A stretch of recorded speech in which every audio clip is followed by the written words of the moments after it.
La justificación por fe.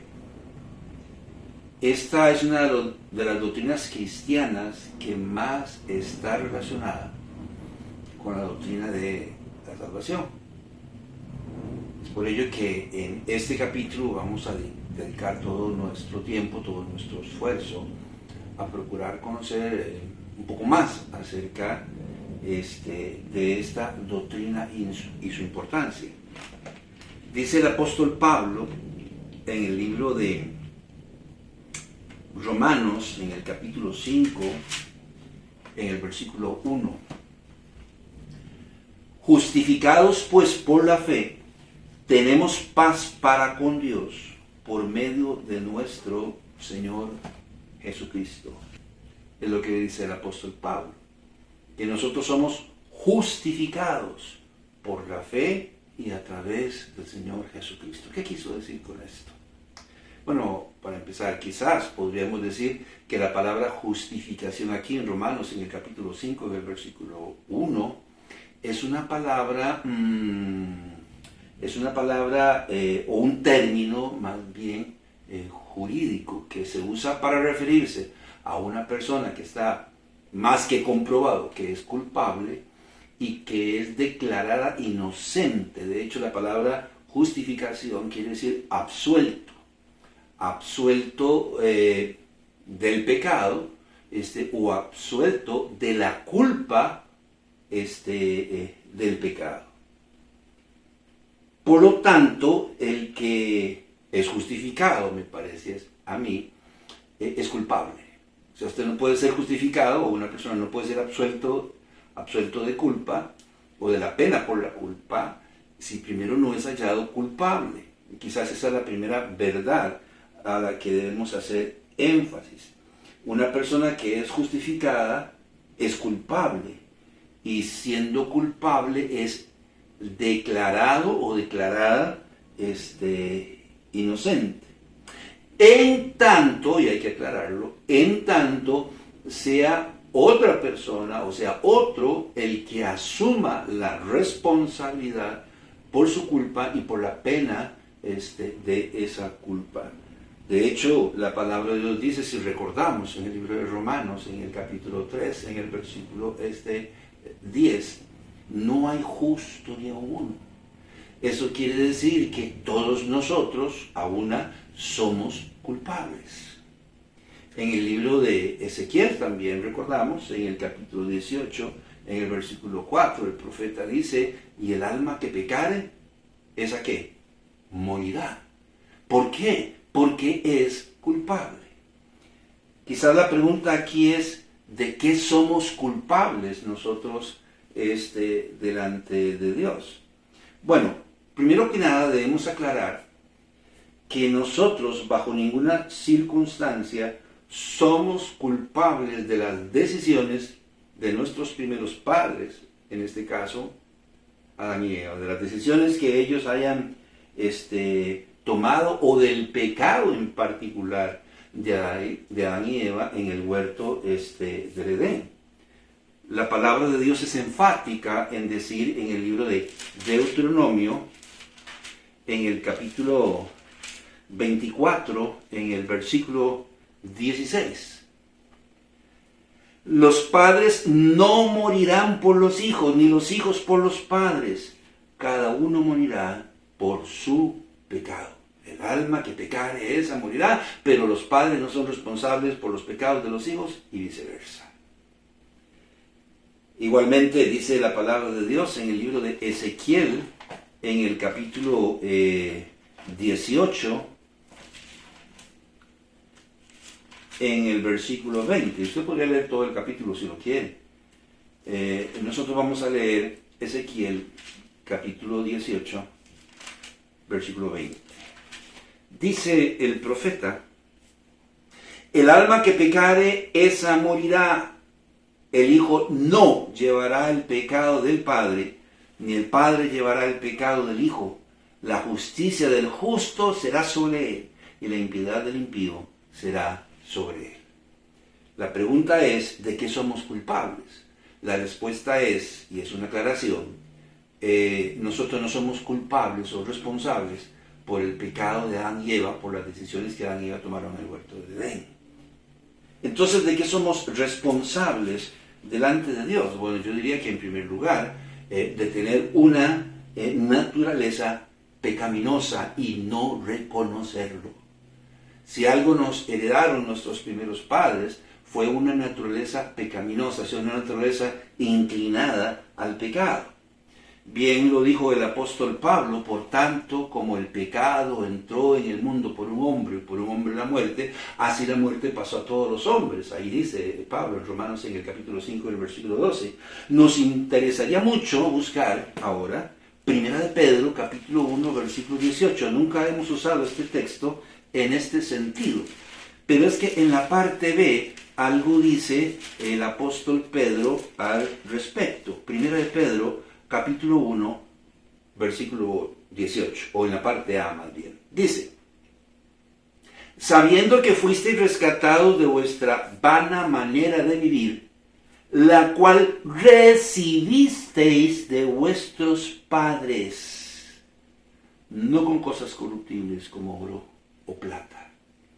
Y por lo menos hay dos aspectos y siempre enfatizamos uno de ellos. En este caso, el apóstol Pedro en este texto nos está diciendo que nosotros recibimos algo de nuestros padres. ¿Y qué fue lo que recibimos? Bueno, una vana manera de vivir, una naturaleza pecaminosa. Nosotros somos responsables delante de Dios por contar con una naturaleza pecaminosa.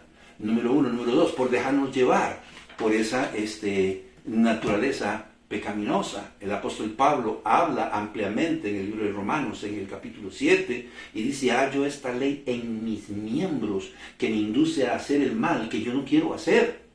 Entonces, nosotros somos responsables delante de Dios de contar con una naturaleza pecaminosa y dejarnos llevar por ella. La mayoría de las veces, inclusive entre comillas, el enamoramiento, nos dejamos llevar por esa naturaleza, por nuestros sentimientos, por nuestras emociones. En tercer lugar, somos responsables delante de Dios de no hacer nada por contrarrestar los efectos e influencia de esta naturaleza pecaminosa que es capaz de hacer tanto daño al ser humano. Dice el apóstol Pablo en el libro de Gálatas, en el capítulo 5, en el versículo 16 y 17.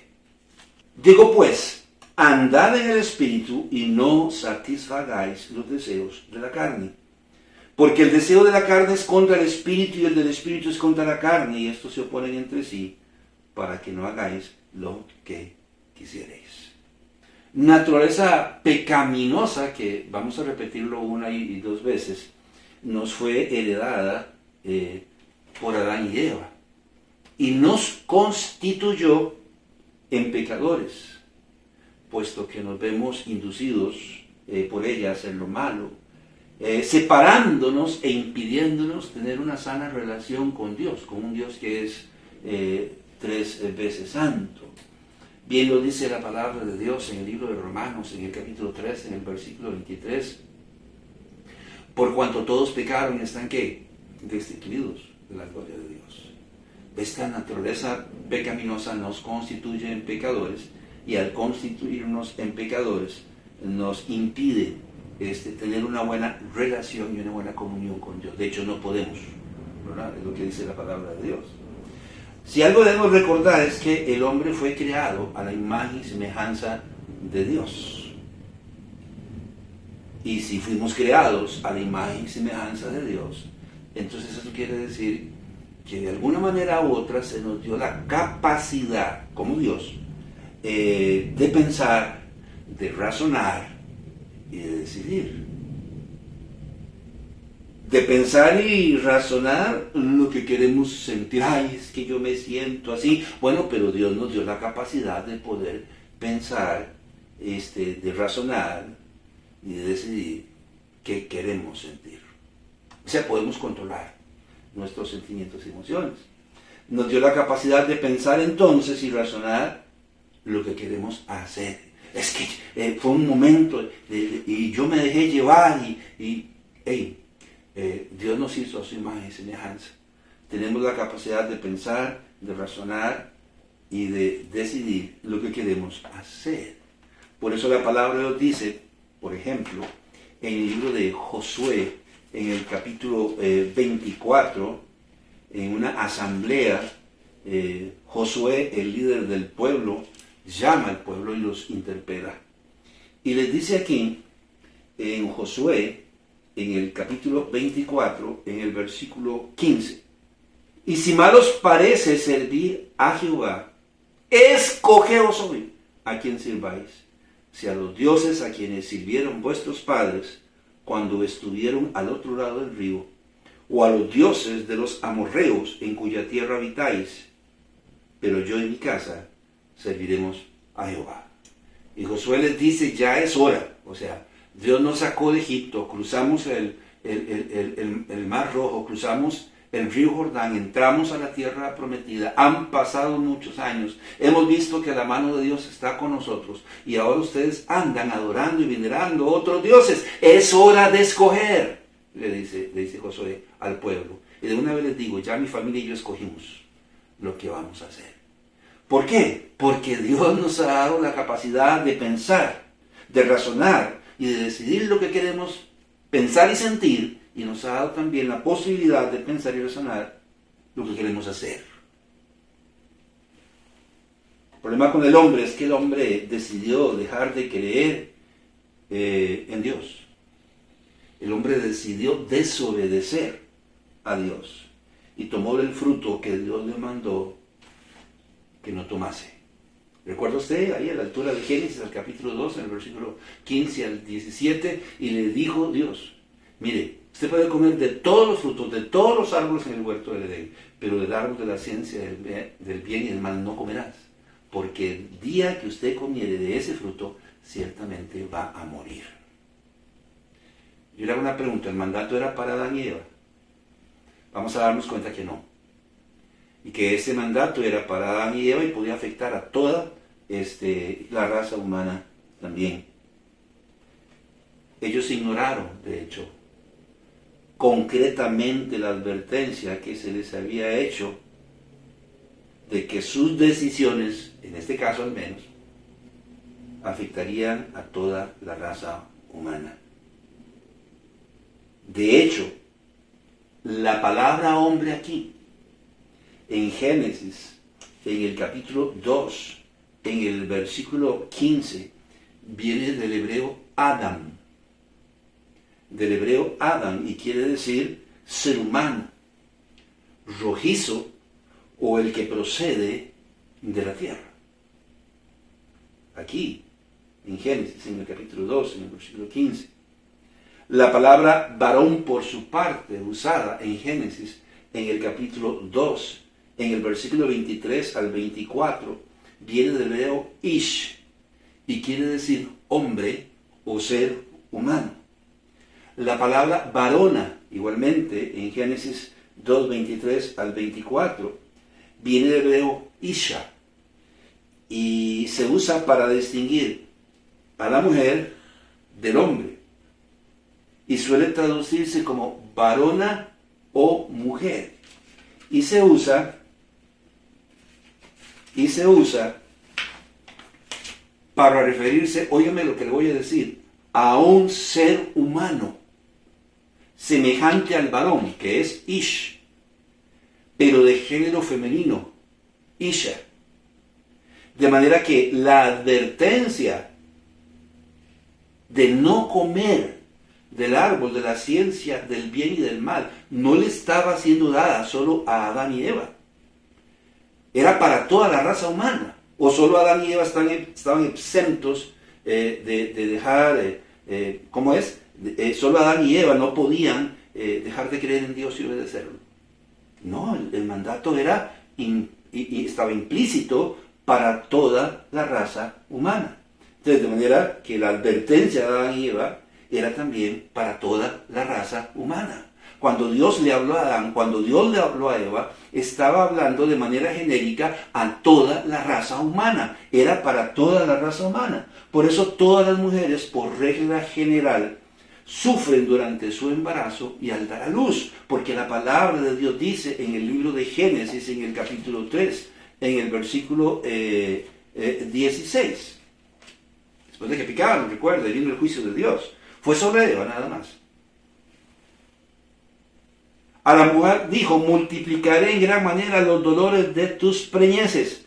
Con dolor darás a luz los hijos, y tu deseo será para tu marido, y él se enseñará de ti.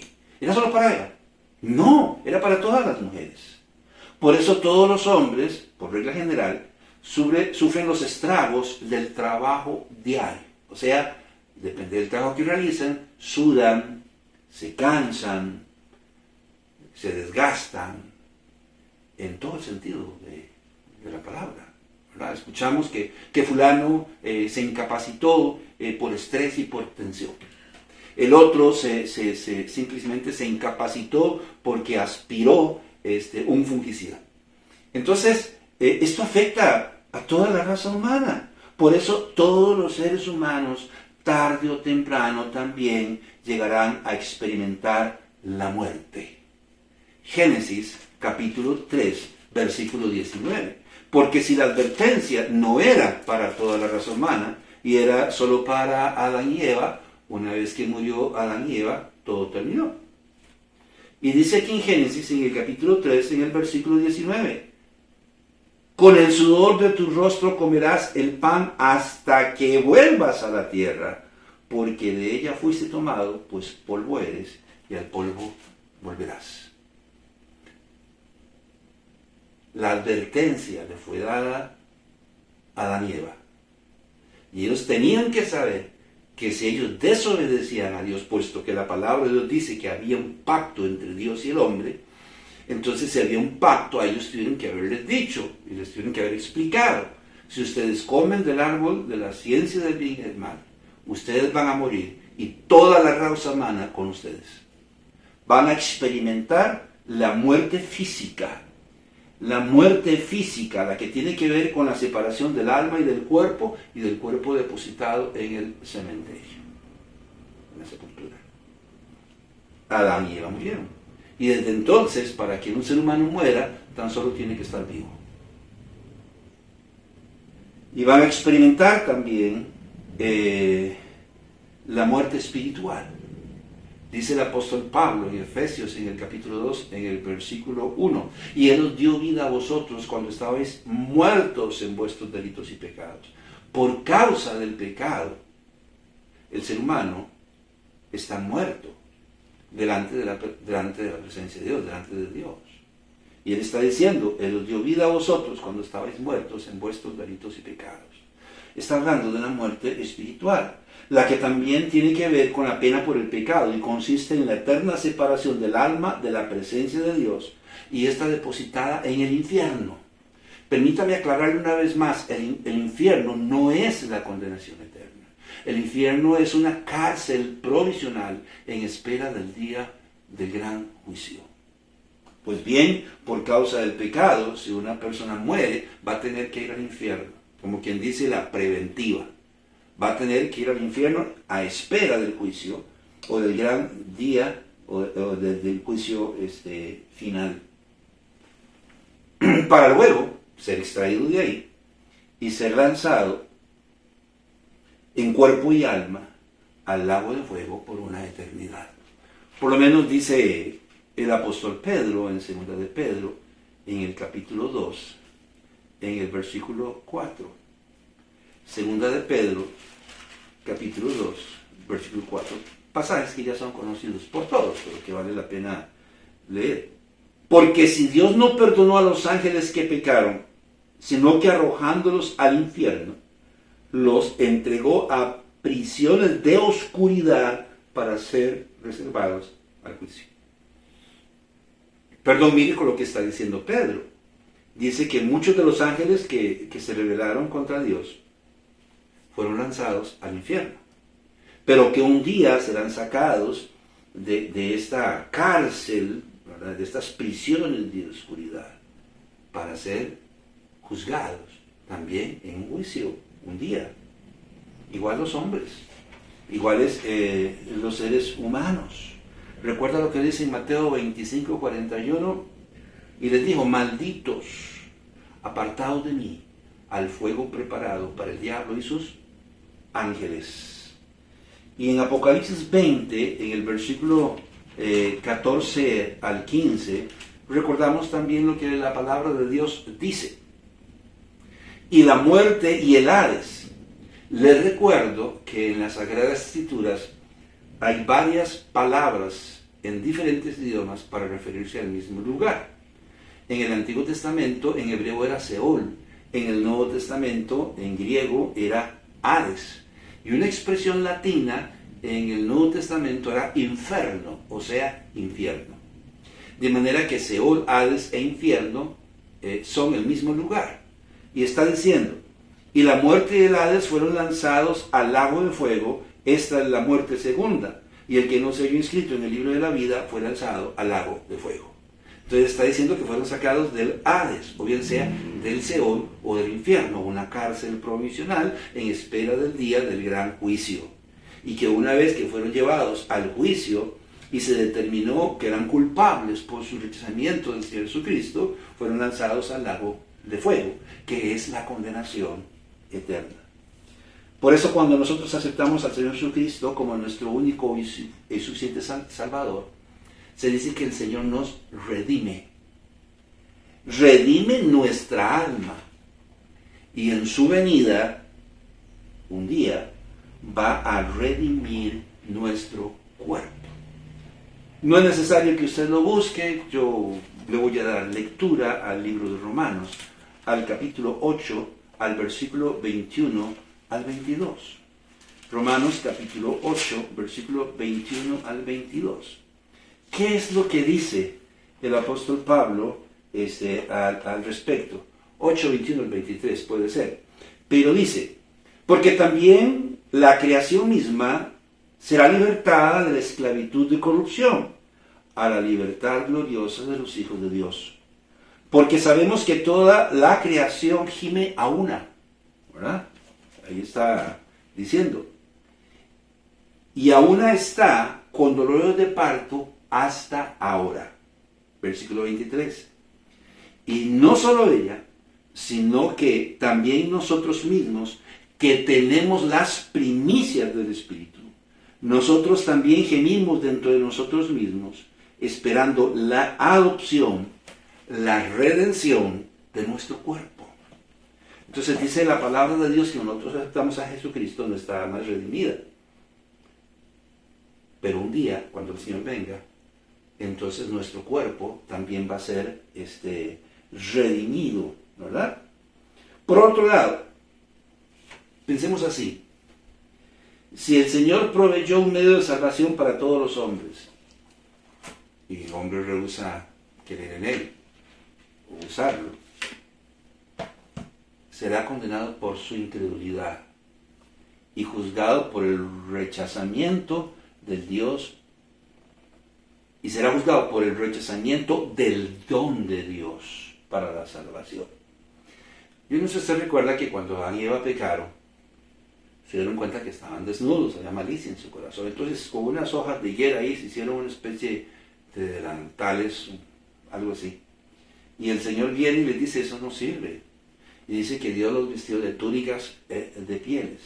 De modo que tuvo que hacer un sacrificio para poder usar las pieles, un sacrificio de sangre, el cual representa el sacrificio que el Señor Jesucristo haría en la cruz del Calvario por la salvación y redención de todos los hombres.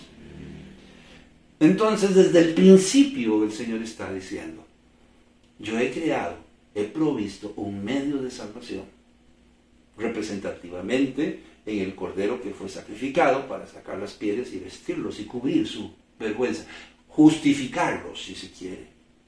En Hechos, en el capítulo 4, en el versículo 12 dice: porque no hay otro nombre bajo el cielo dado a los hombres en quien podamos ser salvos. Pero en Filipenses, en el capítulo 3, en el versículo 18 y la parte A del versículo 19, el apóstol Pablo dice, porque por ahí andan muchos de los cuales os dije muchas veces, y aún ahora lo digo llorando, que son enemigos de la cruz de Cristo, el fin de los cuales será perdición. ¿Qué es lo que estamos diciendo? Que si Dios estableció un medio de salvación, Jesucristo, y el hombre lo rechaza, será condenado. Y Pablo habla aquí en Filipenses de un grupo de personas que son enemigos de la cruz de Cristo, o sea, rechazan el sacrificio de Cristo. ¿Qué va a pasar con ellos? Bueno, se perderá. Es lo que la palabra de Dios dice.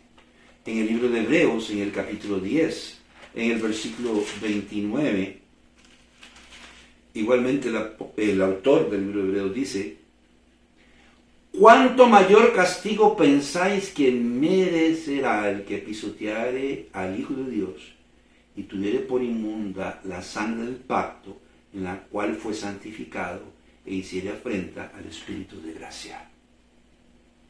Si rechazamos el sacrificio de Cristo en la cruz del Calvario, vamos a ser condenados. De modo que para ser justificados, absueltos y poder tener una buena comunión con Dios, debemos cumplir con las expectativas que Dios ha establecido. Número 1, debemos arrepentirnos de nuestros pecados. ¿Qué dice Lucas en el capítulo 13? En varios textos ahí. Si no os arrepentís, todos pereceréis igualmente. Si usted lee Lucas, lo dice en 2 ocasiones, en el versículo 13 y en el versículo 13. Si no os arrepentís, todos pereceréis igualmente. La primera cosa que Dios dice para ser justificados es que tenemos que arrepentirnos. Y la segunda cosa que tenemos que hacer es aceptar al Señor Jesucristo como nuestro único y suficiente Salvador. Lo dijo Juan en el Apocalipsis. He aquí yo estoy a la puerta y llamo. Si alguno oye mi voz y abre la puerta, entraré a él, cenaré con él y él conmigo. Cristo en nuestro corazón es la visa de entrada al reino de los cielos. Y si no tenemos a Cristo, si no nos hemos arrepentido de nuestros pecados, si no tenemos a Cristo en nuestro corazón, no podemos ser absueltos de culpa, no podemos ser justificados. Si lo hacemos, seremos justificados. Y todos nuestros pecados no serán perdonados. Esto es muy interesante. Porque de repente una persona muere y llega al cielo y tiene que pasar por el registro, ¿verdad? Para comprobar qué serían sus derechos o sus datos, ¿verdad? Como aquí en la caja del Seguro Social o en la clínica, en los hospitales, van a comprobar sus datos y sus derechos, si usted está asegurado y demás. Bueno, una persona se muere y llega al cielo, tiene que pasar por el registro del cielo y decir que mire, ¿qué le podemos hacer? Yo me llamo fulano de tal y me morí y vengo a ver si aquí se me dejan entrar, permítame su nombre, su identificación, y van a abrir un libro. Ok, vamos a ver, sí, vamos a ver. ¿Cómo dijo que se llamaba? Carlos Corrales. Ah, sí, aquí está usted, aquí está en el libro, sí. Pero dice que usted fue adúltero, fornicario, que usted fue ladrón, que usted fue parricida, homicida, ¿verdad? Fue un gran mentiroso.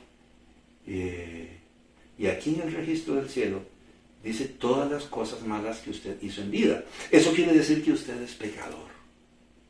Dígame una cosa, siendo usted pecador, usted necesitaba un Salvador.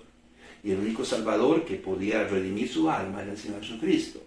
Usted invitó al Señor Jesucristo a entrar en su corazón. No, me dijeron, llegaron a mi casa, pero yo quería vivir la vida y tal vez esperarme hasta el último momento, pero no me dio tiempo, la muerte me atacó y bueno, aquí vengo a ver si hay algo que se puede hacer para que me dejen entrar. ¿Qué quiere decir esto? Bueno, para todo efecto, sobre todo aquí en nuestro país, en Costa Rica, eso quiere decir que usted tiene su expediente o su hoja de delincuencia manchada. Y dirá, malditos, apartados de mí, al fuego eterno preparado para el diablo y sus ángeles. Pero supongamos que usted aceptó a Jesucristo como su único y suficiente Salvador y usted se muere y llega allá y viene, yo vengo a ver si me dejan entrar, si yo me llamo fulano de tal, si traigan el expediente de él, abren el expediente y si aquí está su nombre, pero todo está en blanco. ¿Cómo en blanco? Sí, porque todos sus pecados fueron perdonados. Así que todo su expediente fue limpiado. Y lo de la pena por el pecado, vaya conmigo al libro de Colosenses, al capítulo 2. Colosenses, capítulo 2. Y a vosotros, estando muertos en pecados y en la incircuncisión de vuestra carne, os dio vida juntamente con él, perdonándoos todos los pecados. Lo que estamos diciendo. Y su expediente fue liberado, borrón y cuenta nueva. Pero leamos ahora lo que el apóstol Pablo dice en Colosenses 2:14. Anulando el acta de los decretos que había contra nosotros, que nos era contraria, quitándola de en medio y clavándola en la cruz. ¿Qué pasó con nuestra hoja de delincuencia? Está limpia. No hay nada en nuestro expediente que diga todo lo malo que nosotros hicimos, porque el acta de los decretos que había con nosotros fue quitada, fue borrada, fue eliminada. ¿Cómo se llama eso? Es una persona justificada. Imagínense que usted cometa un error y es llevado a juicio y es condenado, y usted paga la pena por su error o transgresión, violó la ley de tránsito, qué sé yo. Pero óyeme, mi amigo, eso va a quedar en su expediente. Cuando nosotros aceptamos a Jesucristo, somos perdonados de nuestros pecados y todo nuestro expediente es borrado y queda limpio. Eso es una persona justificada, es absuelto del pecado y de la culpa del pecado. ¿Cuál es la pena por la culpa del pecado? La muerte segunda y la eterna separación de Dios en el lago de fuego. Si nosotros aceptamos a Jesucristo como nuestro único y suficiente Salvador, se nos va a dar el Espíritu Santo para empezar a encauzar un cambio en nuestra vida, para empezar a iniciar un proceso de regeneración en nuestras vidas. Bien dijo el apóstol Pablo en el libro de Romanos, en el capítulo 12, en el versículo 1 al 2, si usted recuerda. Así que, hermanos, os ruego por las misericordias de Dios, que presentéis vuestros cuerpos en sacrificio vivo, santo, agradable a Dios, que es vuestro culto racional. Y recuerda lo que dice: y no os conforméis a este siglo, sino renovaos por medio, transformaos por medio de la renovación de vuestro entendimiento. Bueno, quien transforma o nos renueva es el Espíritu Santo. Bien claro está en Efesios, en el capítulo 1, en el versículo 6 al 7, bien claro está en Efesios, en el capítulo 1, en el versículo 13 al 14, o en Tito 3:15, o en Gálatas 5, 22 al 23, pasajes que usted puede leer. Una vez que aceptamos a Cristo, somos justificados, absueltos, y el Espíritu Santo viene a nuestro corazón para empezar un proceso de regeneración. Si no aceptamos a Jesucristo, no podemos ser justificados. Y si no somos justificados, tenemos que pagar la pena por el pecado. Y dice el Señor Jesucristo en Juan 3:36, el que cree en el Hijo tiene la vida, pero el que rehúsa creer en el Hijo, la ira de Dios está sobre él. Como ya hemos dicho, somos justificados porque otro, el Señor Jesucristo, siendo puro, siendo inocente, tomó nuestro lugar. Segunda de Corintios, capítulo 5, versículo 21. Al que no conoció pecado, por nosotros lo hizo pecado, para que nosotros fuésemos hechos justicia de Dios en él. No puede haber justificación si otro no toma nuestro lugar. Y en este caso, quien tomó nuestro lugar fue el Señor Jesucristo. Aquí vamos a aclarar que a Él no se le imputa la culpa por el pecado. Él solamente pagó un precio por nuestra redención. Nunca fue culpable. Siempre siguió siendo puro e inocente. Lo que hizo fue asumir la pena por el pecado. Carlos Corrales debe morir, debe ir al infierno y posteriormente ser lanzado al lago de fuego. Pero espérese un momento. Yo siento inocente, voy a tomar el lugar de Carlos Corrales. Siendo inocente, nunca llegó a ser culpable, porque así es como lo dice la palabra de Dios. Él solo tomó nuestro lugar para satisfacer la culpa por el pecado. De hecho, él fue siempre sin pecado y totalmente inocente. Primera de Pedro 2, 21 al 22. Pues para esto fuisteis llamados, porque también Cristo padeció por nosotros, dejándonos ejemplo para que sigáis sus pisadas, el cual no hizo pecado, ni se halló engaño en su boca. De modo que su sacrificio consistió en asumir nuestra deuda por causa del pecado, no en constituirse en pecador.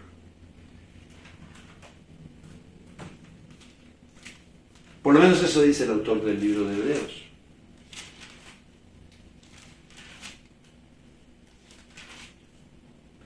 Pero estando ya presente Cristo, somos sacerdotes de los bienes venideros, por el más amplio y más perfecto tabernáculo, no hecho de manos, es decir, no de esta creación, ni por sangre de machos cabríos, ni de becerros, sino por su propia sangre entró una vez para siempre en el lugar santísimo, habiendo obtenido eterna redención.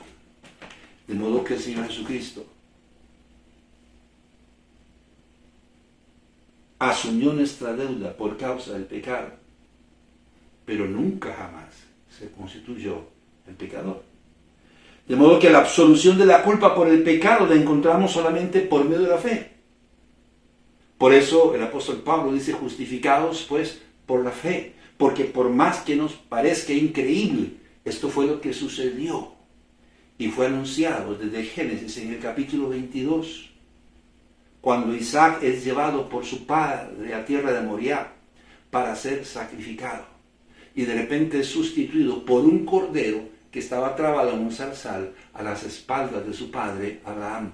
Y Dios le dice, no sacrifiques a tu hijo, ya entendí que tú me amas, que tú crees en mí. Sacrifica el cordero.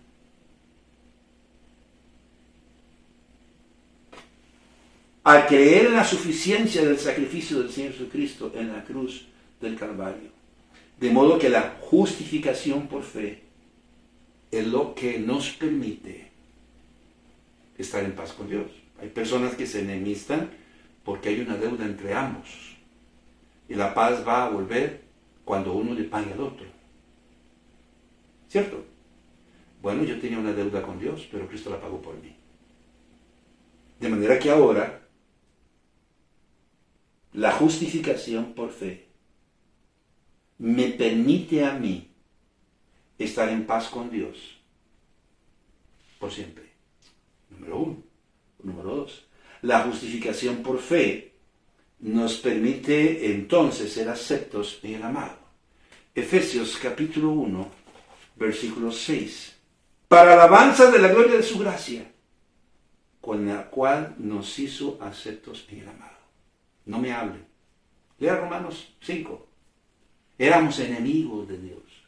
Usted tiene una deuda conmigo por causa del pecado. Estamos enemistados. Pero de repente Cristo tomó mi lugar y pagó mi deuda. Y ahora yo tengo paz con Dios. Ya Él no me va a reprimir porque ya la deuda fue cancelada. ¿Cómo está, amigo? ¿Cómo estás, hijo? Porque ya la deuda fue cancelada. De modo que la justificación por fe es lo que nos permite ser adoptados ahora como hijos de Dios. Antes era enemigo, tenía una deuda con Dios que yo no podía pagar, pero Cristo la pagó por mí. Y ahora dice Juan 1:12, mas a todos los que le recibieron, a los que creen en su nombre, le dio potestad de ser hechos hijos de Dios. Y como ahora soy acepto en el amado, entonces me adopta como su hijo. De modo que la justificación por fe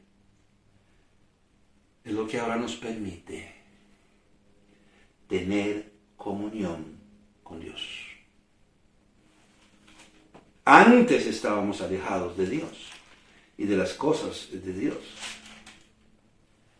Pero ahora la palabra de Dios, eso si aceptamos a Cristo, dice otra cosa.